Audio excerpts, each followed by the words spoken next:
Ja, Halldór, 31 stig tap í fyrsta leik í deildinni. Það segir nú ekki allar söguna þetta. Nei. Hvernig var að koma inn í þennan leik með? Þetta var, við sem þetta verið erfiður leikur. Við vorum með 7 leikmenn og verið svona smá ástand upp fyrir vestan. Ekki að gera ykkur afsakanir en vantar fyrirliðan, vantar kanan, vantar kanni á þeim líka.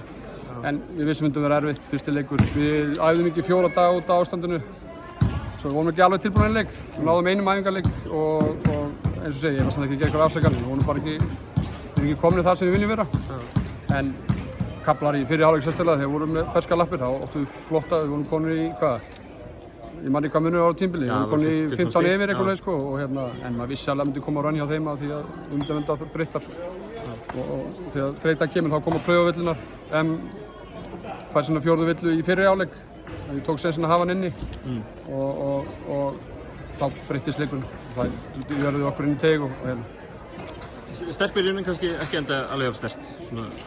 Saga leiksins kannski þið byrjuðu sterkt en náðu ekki að fylgja við. Já. Svo reiðum við illa bara við svæðisvörðina og hættum að hitta. Og það mikið bara líka út af leikformið ekki komið á okkur. En fyrsti leikur á sísonu, langt síson, við horfum fram á veginn bara. Fýtt tími sem ungu stelpuna fengur, við bara erum jákvæðir. 7 leikmenn í dag. Hversu langt inn í framtíðin eru þið að horfa fram á að vera færri segi ég. Er það eitthvað sem er að... Það vantar 2 leikmenn núna og mjög líklega vantar 3. Svo við endum allavega með 10. Það er stefnum allavega. Eru hólmarar brattir fyrir komandi vetri? Já. Það er uppbyggingarstarf. Við erum með ungu stelpum og við þurfum að halda þeim í verkefni og byggja kring á þær. Og það er bara planið. En það er fín stemning.